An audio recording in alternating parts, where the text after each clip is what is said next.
좋은 목요일 아침입니다. 다 함께 찬송가 338장 찬양하겠습니다.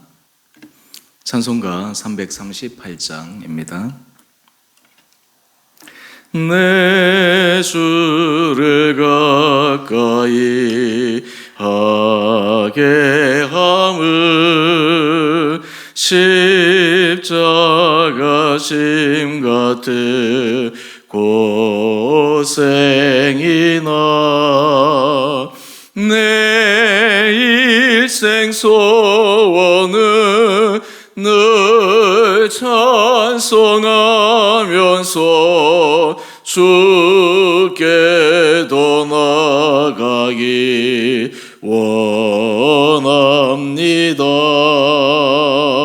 내 고생하는 것 옛 야곱이 돌베개 베고자 갔습니다.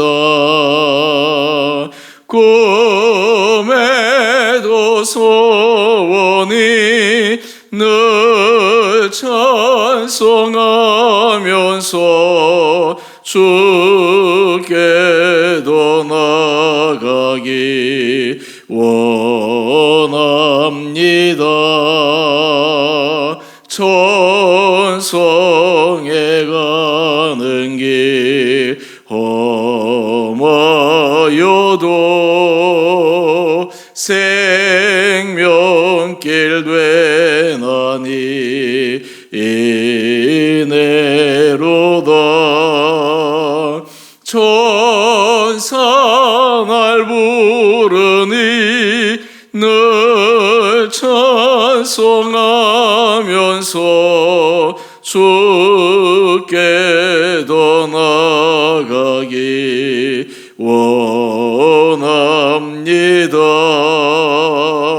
야곱이 삼게요 일어난 후 돌단을 쌓은 것 본받아서 숨 쉴 때 되도록 늘 찬송하면서 주께도 나가기 원합니다.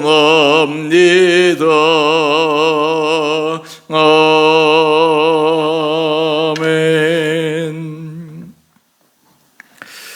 오늘 말씀은 마가복음 13장 1절에서 13절까지입니다.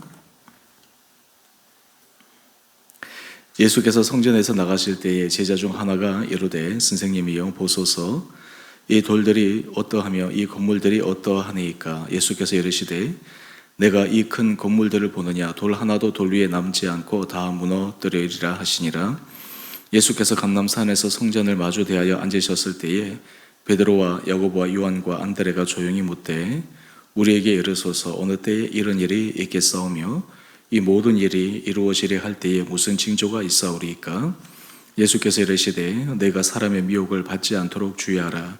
많은 사람이 내 이름으로 와서 이르되 내가 그러하여 많은 사람을 미혹하리라. 난리와 난리의 소문을 들을 때에 두려워하지 말라. 이런 일이 있어야 하되 아직 끝은 아니니라. 민족이 민족을 나라가 나라를 대적하여 일어나겠고 곳곳에 지진이 있으며 기근이 있으리니 이는 재난의 시작이니라. 너희는 스스로 조심하라. 사람들이 너희를 공회에 넘겨주겠고 너희를 회당에서 매질하겠으며 나로 말미암아 너희가 권력자들과 임금들 앞에 서리니 이는 그들에게 증거가 되려 함이라. 또 복음이 먼저 만국에 전파되어야 할 것이니라. 사람들이 너희를 끌어다가 넘겨줄 때에 무슨 말을 할까 미리 염려하지 말고 무엇이든지 그때에 너희에게 주시는 그 말을 하라. 말하는 이는 너희가 아니요 성령이시니라. 형제가 형제를 아버지가 자식을 죽는 데에 내주며 자식들이 부모를 대적하여 죽게 하리라. 또 너희가 내 이름으로 말미암아 모든 사람에게 미움을 받을 것이나 끝까지 견디던 자는 구원을 받으리라. 아멘. 좋은 목요일 아침입니다. 이제 내일부터 구정 연휴가 시작되는데 우리 성도님들 구정연휴 기간 또 하나님께서 주신 은혜가 넘치기를 원하고, 또 우리 주일 예배 가운데도 우리 사랑하는 성도님들 심령 가운데 주님의 크신 능력을 부어주시는 귀한 시간 되기를 원합니다. 지난 주일날 공지되었던 것처럼 새벽기도는 내일부터 다음 주 화요일까지 개별적으로 드리도록 하겠습니다. 연휴는 월요일까지지만 화요일까지 새벽기도 개인별로 드리도록 하겠습니다. 오늘 말씀은 마지막 때에 일어날 일들을 예수님께서 말씀하시며, 놀라지 말고 미리 마음에 준비하고 그 마지막 때 힘든 시간들을 믿음으로 잘 이겨낼 것을 말씀하고 있습니다. 인생에 있어서 모든 사람들은 늘 어려움이 찾아옵니다. 그런데 전혀 준비하지도 못하고 대비하지도 못한 채로 어려움을 맞이하게 되면 굉장히 당황스럽습니다. 그래서 문제를 해결해야 되는 순간에서도 또 다른 실수를 저지르고 다른 판단 착오를 해가지고 문제가 더 어려워지는 경우도 있습니다. 그렇다고 해서 우리의 삶의 자리에서 항상 최악의 상황을 가정에 두고 미리미리 다 대비한다라고 하는 것도 불가능한 일입니다. 그런 의미에서 우리가 하나님의 은혜 가운데서 하루하루를 신실하게 살아가고 하나님 주신 지혜로 우리 삶의 인도를 받는다라고 하는 것이 얼마나 중요한가라고 하는 것들을 더 깊게 생각해 봅니다. 오늘 예수님께서 마지막 때에 일어나는 여러 가지 징조들을 말씀하시는데, 5절 말씀을 한번 보십시다. 사람의 미혹을 받지 않도록 주의하라. 많은 사람이 내 이름으로 와서 이르되 내가 그러하여 많은 사람을 미혹하리라. 어제 수요일 저녁 예배 때 적그리스도에 대해서 제가 잠시 짧게 말씀을 드렸는데요. 적그리스도는 결국 사람으로 하여금 주님으로부터 그 마음을 멀어지게 하고 신앙생활을 떠나게 하는 그 역할을 합니다. 처음에는 달콤하게 다가오고 마치 그 길로 걸어가면 생명길, 축복의 길로 들어갈 것 같지만, 들어갈 것처럼 사람들을 호도하지만 결국 그 길의 끝은 멸망이요 파멸입니다. 사람들을 미혹한다. 근데 우리는 이렇게 생각할 수 있습니다. 나는 미혹에 절대 넘어가지 않아. 나는 다른 사람들이 어떻게 하더라도 믿음을 견고하게 지킬 수 있어. 그런데 자신할 수 있는 사람은 아무도 없습니다. 무슨 말일까요? 작정하고 사람을 미혹하려고 하면, 작정하고 사람을 속이려고 하면 속아 넘어가지 않은 사람이 누가 있겠습니까? 우리도 주변에 보면 소위 말해서 사기를 치는 사람들, 어떻게 사기를 당할까요? 처음부터 믿지 못할 그러한 모습을 보여서 어떻게 사기를 칠 수 있겠습니까? 처음에는 그 어느 사람보다 믿을 만한 사람으로 보입니다. 그 시간도 충분히 검증될 만큼 기다려줍니다. 상대방이 믿을 때까지, 그리고 상대방이 완전히 마음을 놓을 때까지 계속해서 신실한 사람인 것처럼 행동합니다. 하지만 결정타가 있죠. 중요한 순간이 되면 돌변해서 결국 예전에 받았던 모든 호의조차도 다 가져가 버리는 그런 어려움을 당하지 않습니까? 미혹이라고 하는 것이 그런 것입니다. 우리가 신앙생활에 있어서 가장 주의해야 될 것이 이단 사상의 미혹, 그리고 우리로 하여금 주님으로부터 멀어지게 하는 미혹, 이것이 얼마나 중요한지 모릅니다. 특히 신앙생활에 있어서 우리는 하나님 앞에서 올바른 생각, 올바른 가치관, 올바른 신학, 이것들이 제대로 정립되지 않으면 신앙생활은 사람의 풍성한 삶으로 인도하는 것이 아니라 오히려 파멸의 삶으로 인도하는데 기여하기 때문입니다. 또 7절 이하의 말씀을 보면 난리와 난리의 소문을 듣습니다. 사실 이것을 생각해 보면 예수님께서 이 땅에 오시고 그리고 승천하시고 난 다음 한 순간이라도 세상이 평화할 때가 언제 있었습니까? 로마가 팍스 로마나 그래서 전 세계의 평화를 힘으로 가져오려고 추구했지만 결국 그 평화라고 하는 미명하에 얼마나 수많은 고통과 압제와 고통과 전쟁들이 있었습니까?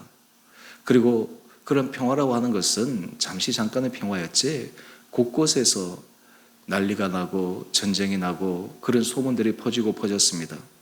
요즘 우리가 사는 시대는 전 세계의 소식이 우리가 앉아있는 자리에서 TV뿐만 아니라 스마트폰으로 실시간으로 다 전달됩니다. 지구 반대편에서 일어났던 여러 가지 일들이 다 검색되어집니다. 뉴스 기사를 한번 보십시오. 뉴스 기사에 좋은 일도 물론 있겠지만 늘 난리에 그리고 재난, 여러 가지 사건, 사고 이런 것들이 넘쳐납니다. 사실 그런 것을 보는 것만으로도 피곤하기도 합니다. 그렇게 따지면 이 난리와 난리에 대한 소문은 정말 예전이나 지금이나 늘 한결같이 일어나는 것인데 바로 이러한 것들도 마지막 때의 징조다라고 하는 것입니다. 그래서 제가 어제 설교 말씀을 드리면서 우리는 종말론적 신앙관, 긴박한 그런 신앙관을 가지고 하루하루를 살아갈 필요가 있다라고 하는 이유가 여기에 있는 것입니다. 또 8절 말씀을 한번 보십시오. 민족이 민족을, 나라가 나라를 대적하여 일어나겠고.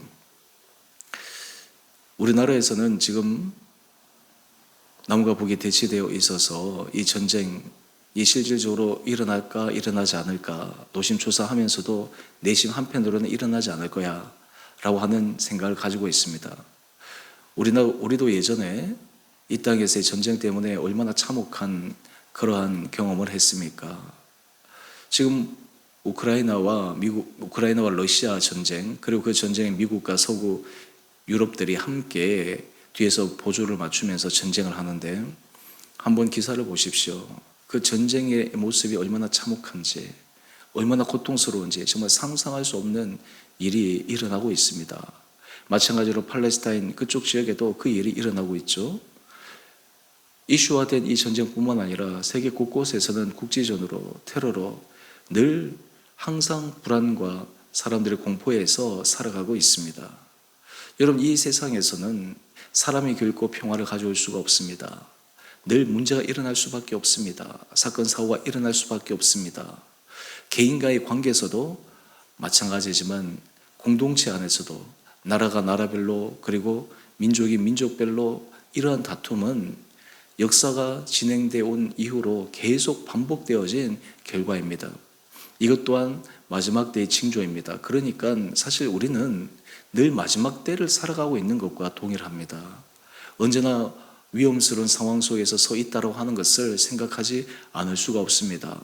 하지만 우리들에게 이러한 여러 가지 현상들은 우리의 마음을 조급하게 하거나 불안하게 하는 것이 아니라 오히려 우리 삶의 자리에 있어서 어디에 우리가 집중하고 어디에 우리의 삶의 우선순위를 맞추고 살아가야 할 것인가 라고 하는 것들을 더 분명하게 알려주는 그러한 사건입니다. 여러분, 우리의 삶의 자리에 있어서 이런 마음의 중심이 제대로 확립이 되기 시작하면 흐트러지지 않습니다. 하루하루를 주님 앞에서 의미 있고 가치 있게 살아갑니다. 계속해서 한번 보실까요? 곳곳에 지진이 있고 기근이 있고 재난의 시작이라. 사실 우리가 이러한 여러 가지 말세의 징조들을 보면서 그리스도인들이 기도해야 될 것이 있습니다. 그것이 무엇일까요? 우리는 하나님, 내 삶에 평안을 주십시오. 우리 가정에 평강의 은혜를 주십시오. 이런 기도는 늘 드리지 않습니까? 또 우리 공동체 평안의 은혜를 주십시오.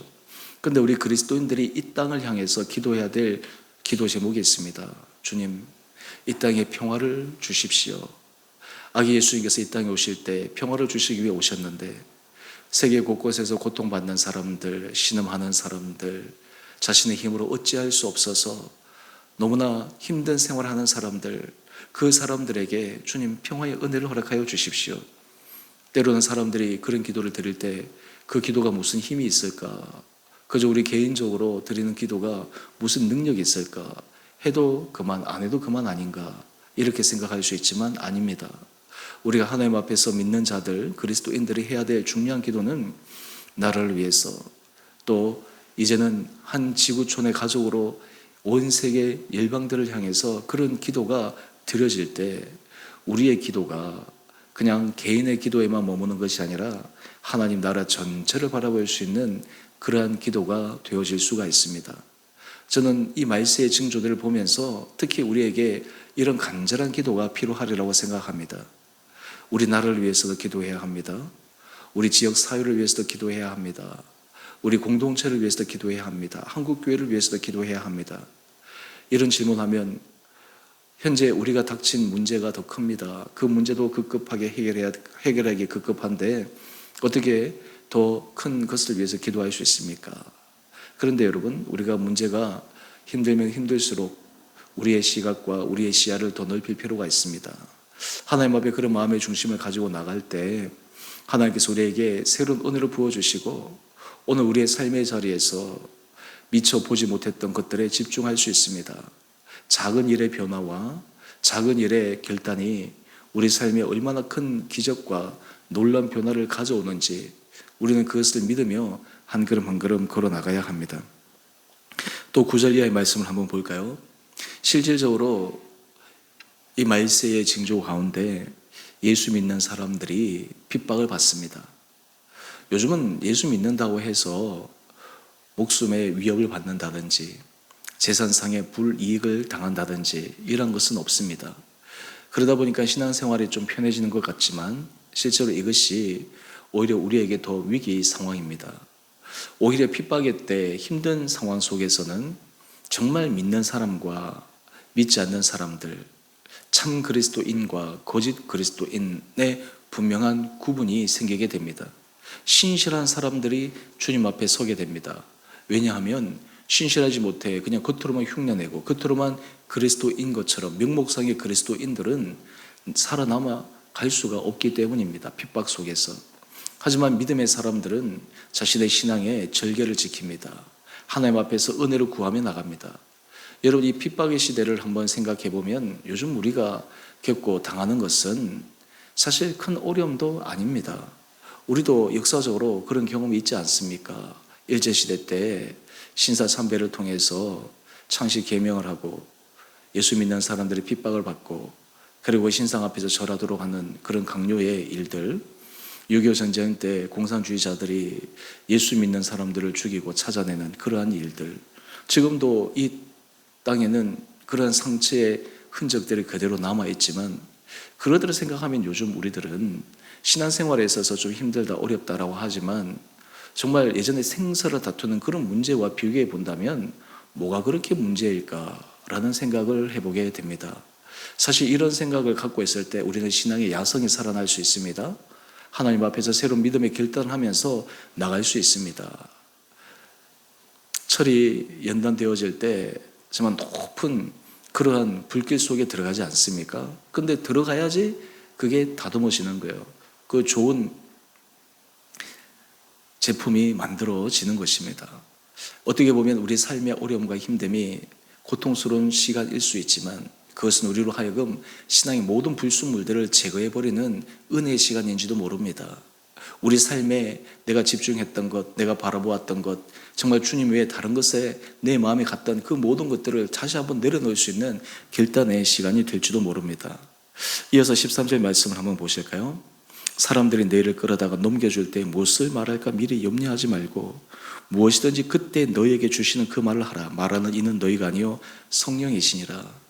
믿는 사람들이 하나님 앞에 은혜를 받는 것 가운데 하나는 우리 힘으로는 어떻게 힘든 순간을 이겨내겠습니까? 성령께서 우리와 함께 하시고 하나님의 영, 예수의 영, 성령께서 우리에게 할 말을 주시고 또 적절하게 행동하고 대처할 수 있도록 우리의 삶을 주관하는 것입니다. 오늘 이 아침 하나님 앞에서 이 말세의 징조들을 하나하나 생각해 볼 때 여러분의 삶은 하나님 앞에서 정말 진실하고 우리의 삶의 신앙의 결을 가지고 살아가는 믿음의 모습들이 있습니까? 하나님 앞에서 새로운 믿음의 결단하며 오늘 이 하루 주님 앞에 최선을 다해서 살아갈 수 있는 그런 믿음의 헌신들이 있습니까? 우리 한 사람이 이런 변화들, 우리 공동체가 이런 은혜의 변화들이 하나님의 놀라운 은혜 역사를 이루어낼 줄 믿습니다. 13절 말씀입니다. 또 너희가 내 이름으로 말미암아 모든 사람에게 미움을 받을 것이나 끝까지 견디는 자는 구원을 받으리라. 끝까지 견디고 인내하는 것, 여러분 이것이 하나님 주신 은혜입니다. 성경의 9가지 열매 가운데 인내의 열매가 있습니다. 인내는 사람의 기질에 따라 잘 참고 견디는 사람도 있는 반면에 때로 어떤 사람들은 그 인내의 정도가 낮은 사람도 있습니다. 하지만 사람의 성품과 기질을 뛰어넘어 성령께서 함께하여 주실 때 내 힘으로는 참을 수 없고 내 힘으로는 인내할 수 없고 내 힘으로는 견딜 수 없지만 성령께서 견디게 하여 주십니다. 인내하게 하여 주십니다. 버티게 하여 주십니다. 오히려 그것을 통해서 하나님의 살아계심을 드러내는데 쓰임받는 귀한 삶으로 인도하여 주십니다. 저는 우리 사랑하는 성도님들에게 이런 신앙의 내공들이 날마다 쌓여져 갈 수 있게 되기를 원합니다. 축복이라고 하는 것은 우리 삶에 좋은 일들이 많이 일어나는 것도 축복이지만 때로 우리의 삶의 힘듦과 어려움, 우리의 삶의 도전의 과제 앞에 그것을 허투루 지나가는 것이 아니라 오히려 그것을 전화위복의 계기로 우리가 하나님 앞에 더 순수하고 정결하고 거룩한 신앙의 길 따라 나가는 계기로 삼을 때 모든 것이 축복의 시간이 되지 않을까 생각해 봅니다. 여러분의 삶의 자리에 하나님께서 이런 은혜를 날마다 부어주시기를 원합니다.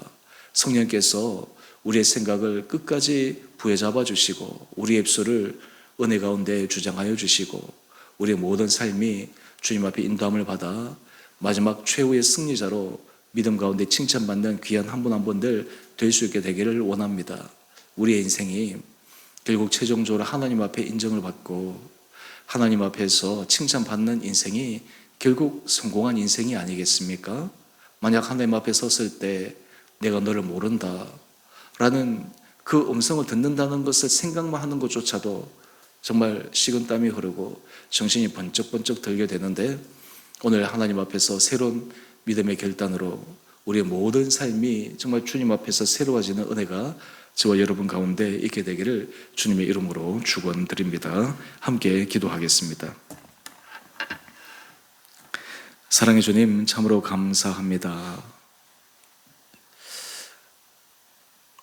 오늘 마지막 때 일어날 여러 사건들을 바라보며 또한 이 일은 미래의 어느 순간에 일어나는 것이 아니라 오늘 현재에 늘 우리 가까이에 일어나고 있는 문제들임을 생각합니다.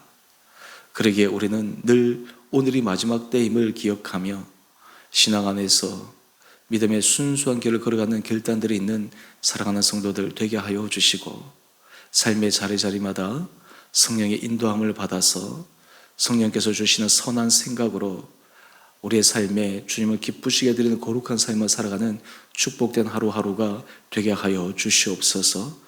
이 땅에 수많은 사람들 주여 주여 하는 자들이 많지만 주의 말씀에 순종하여 주의 말씀 앞에 은혜로 결단하는 자들이 적어 주님께서 추수할 것은 많되 일꾼이 적다 하시는 그 심정으로 우리를 바라보시진 않을까 생각해 봅니다. 우리 사랑하는 성도들에게 은혜를 더하여 주셔서 오늘 우리에게 주시는 은혜와 감동과 주님의 주시는 도전 앞에 우리가 온전히 반응하여 우리의 삶에 아름다운 믿음의 열매를 맺어가는 데 쓰임받는 복된 인생 되게 하여 주옵소서. 이제 구정 연휴가 시작됩니다. 우리 사랑하는 가족들을 기억하여 주시고 가정가정마다 주님의 은혜의 복을 허락하여 주시며 그럼에도 불구하고 함께 마음을 나눌 수 없고 또 함께 모일 때 서로 위로받을 수 없고 오히려 힘든 시간들을 보내야 되는 사랑하는 성도들도 기억하여 주셔서 이 시간들을 믿음 안에서 잘 이겨내며 오히려 믿는 자들이 하나님 앞에서 어떤 모습을 보여야 할지를 가족에게 보여주므로 온 가족들이 주님 앞에 구원받는 축복의 자리 되게 하여 주옵소서. 또한 구정 연휴 중간에 있는 우리 주일 예배 가운데도 성령의 기름 부음이 있게 하여 주시고 온 사랑하는 성도들이 더욱 주님 앞에 예배의 자리를 힘쓰며 주님 앞에 나와 기도하기를 힘써 우리가 가면 갈수록 하나님 앞에 인정을 받고 하나님께서 우리를 통해서 역사하시는 거룩한 도구 되게 하여 주시기를 우리의 사랑하신 예수님 이름으로 감사 기도 드리옵나이다. 아멘. 하늘에 계신 우리 아버지, 아버지의 이름을 거룩하게 하시며 아버지의 나라가 오게 하시며 아버지의 뜻이 하늘에서와 같이 땅에서도 이루어지게 하소서.